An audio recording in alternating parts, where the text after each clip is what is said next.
all good. And so here we have families in America, as you have your sister who's a citizen, and you are working on it yourself and doing everything you possibly can and more.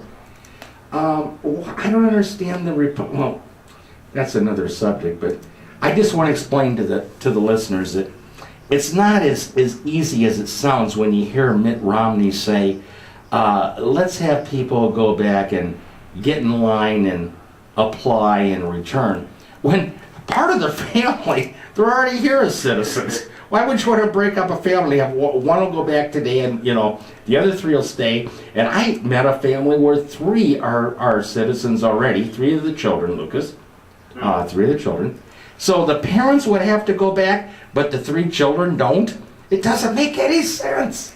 The DREAM Act needs to happen. So thank goodness. By the way, just to let you know, Lucas, Senator Richard Lugar.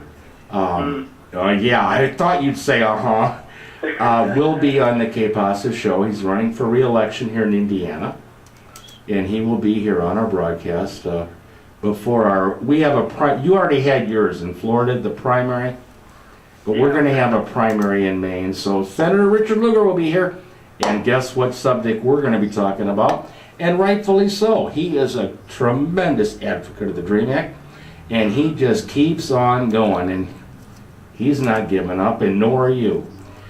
I'm going to actually, unless you want to say something, I'm just going to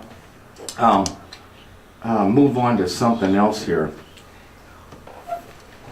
I'm really interested. You mentioned looking forward to meeting us when you're here, Lucas.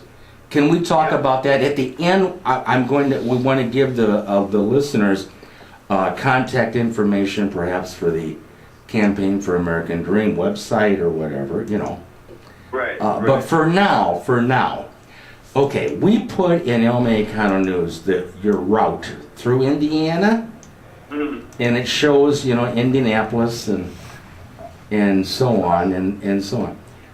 How do people find out the route in their state? We have people listening from all over the country. How do people find the route where you're going? You're starting in San Francisco, and you're ending up in Washington, D.C. Yeah. Yeah, so our route is actually getting placed on our website shortly. So we should have all the information up on there, so that when you log into the website, you'll have an option to check out where we're going to be at on what day. Well, why don't you, Lucas, maybe this is the best time to do this. Why don't you say in both Espanol and English, the website? Oh, yeah. The website is thedreamwalk.org. Thedreamwalk.org. I don't know if that was the best Spanish translation. No, that's good. I understood it too. Comprendo. In fact, Tim here is looking it up, so we're looking it up right now, Raul and Tim. Okay. Oh, awesome. All right, so the website. Okay, that gives the route. Okay, now let's just pretend. Let's move the clock ahead. We're talking. First of all, I can't say enough about what you're doing and the other walkers. It's just tremendous, and I know it's not the walkers. It's your family support. It's the organizations who support you and help provide encouragement, and the 2.1 million dreamers out there who are clapping and applauding this effort. But I want to ask you something. When you come to Indiana, because that's where we are, so that's the state we're going to talk about, how can we help? How do you, for instance, you say 15 miles a day, Lucas? Yeah. Do you sleep in a bus, or do you go to a hotel? I mean, really, how does this work? And how can we help? That's a good question, Daniel. I'm glad you asked that. We really depend on the community for help. That's what I thought you were going to say, and that's what we need to know. Okay, Lucas. Yeah, and so, we're looking for state leads to help us find lodging in these different states and talk to different faith organizations to help us out with organizing the events, the town hall meetings that we'll be having across the state. There are many number of ways that we need help. We also need help, checking out media partnerships. Where we can contact, and have our stories come out, as we walk through these different communities, as we have press conferences in these different states before events. So there's plenty of ways to get on, to jump on and help. I know our website actually has a list of, again, the website, but it has a list of how people can help out, and we really need everybody's help. We need your help out there, to make this a success. We can't do it by ourselves. We need our communities to support it. That's right, Lucas. You can't, and yet you are taking the lead on this. Can you please repeat the last part of what you just said about providing help in the website in Espanol? Yeah. Entonces, necesitamos el apoyo y la ayuda de la comunidad, porque no podemos hacer esta campaña solos. Necesitamos el apoyo de nuestras comunidades y del pueblo. Entonces, pueden ir a nuestro website, que es www.thedreamwalk.org, para ver que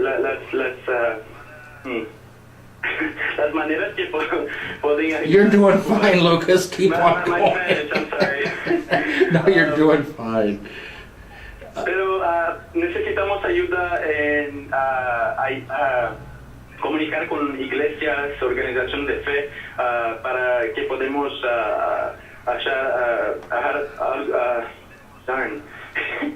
y podemos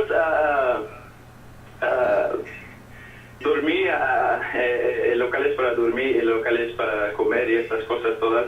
Entonces, en nuestro site tenemos más detalles sobre cómo poder ayudar y cómo podemos tener su fuerza en esta campaña, porque la verdad es que esta campaña es de todos, no es nuestro, es de todos. All right, Lucas, thank you. This really does help, because we have listeners who are bilingual in English and Espanol, and we're trying to communicate the best we can to listeners. But there are people literally right now, I just want you to know, and I know one of them right now, listening to you from Mexico. Well, that would be Fernando Zapari, by the way. In case you didn't figure it out. Yes. But so we have listeners all over, including, well, truly, it's not really funny at all. It's serious. I mean, Colombia and Mexico and others besides Fernando Zapari. Lucas, El Mexicano News, and I bring up Fernando for this reason. He came up with this idea, and I want to ask you how this would work. You mentioned having media connections, publicity, of course, and awareness, and putting the word out there. But you also mentioned town hall meetings and so on. What we're considering here would be basically chartering a bus and bringing people from Fort Wayne. Fort Wayne, by the way, just to let you know, because you're not from, Florida. I know Indiana. Okay. All right. Fort Wayne, Indiana is in the northeast part of Indiana. Mm-hmm. Indianapolis would be kind of pretty much dead center in Indiana. It's like a 2.5 hour trip. Mm-hmm. Okay. What if we showed up with a busload of supporters? How would this work? I mean, really, what would there be something like we can greet you, we can get some media attention, we can notify the Indianapolis Star. I'm sure the campaign will do that also. That's the major paper in Indianapolis. But how would that work if we brought a busload of supporters? Bring food? Should we bring food? You tell us. I mean, yeah, food, any kind of Band-Aids, would be Right. welcome for the blisters. But any kind of support. We also have a list on our website that shows any kind of supplies that anybody can donate Okay. to help us. And that can range from anything from duct tape to water to food and so on. Well, that's an excellent point too that you bring up here, Lucas. I mean, people think that there's some multimillionaire out there donating to pay for all this. That's not it at all. I mean, we're really talking about people power now. The people. Oh yeah. To help. Oh, yeah. This is It's the people. We rely solely on our communities for sustenance and for Oh, support. hey Lucas, you're not gonna believe this. We're running out of time. We're not done with our question. Hey, Lucas, we want to have you back. All right? We'd like That to sounds keep. great, yeah. Okay, really, we want to keep in touch as we go here, and as you get closer to Indiana, of course. So we're going to make a connection down there. I mean, with you and provide whatever you tell us. We'll do what we can. And Fernando Zapari is on board on this, and definitely it was his idea. Let's support. Well, we already support the Dream Act, but we want to support the walk and the walkers. Okay, Lucas, I have to sign off, and I don't really want to. I'd rather keep on talking. Hey, you have a great day. And what are you gonna do? What are you gonna do next? Right now, I'm actually in the middle of packing because I'm actually heading to California tomorrow morning. Whoa. Yeah, so, Right. I'm leaving the Sunshine State and heading to California. For the kickoff in about 2 weeks. Isn't that something that's coming up already? I know you've been preparing for this for months, and all of a sudden you're gonna be going. Wow, from Florida to California. How are you getting there? I'm actually flying. Well, good, because I hope you're not walking. I mean, you're going to have enough walking coming back the other way. Yeah, exactly. Oh, good for you, Lucas. The walking is for March 10th. Yes, that's right. That's when you need your legs ready for that, need your whole body and mind. And as you said, Lucas, spiritually and mentally, physically. I mean, if you run a marathon, people know what preparation that's involving. Everything you said. And more in your case. Raul is telling me we really have to sign off. Lucas, we're going to be back with you, okay? All right. Daniel, next week, I'll call you. Thank you to all the listeners. We're really looking forward to seeing you guys. And Lucas, we'll call next week and check in with you then. Awesome. And thank you so much, gracias. Really. Thank you. Gracias a todos. To all of our listeners, on the World Wide Web, on RadioLatinoTV.com, we hope you enjoyed that. That was really special. There are a lot of messages there. Okay, Pasa, thank you, Raul, our technician. See you tomorrow on RadioLatinoTV.com.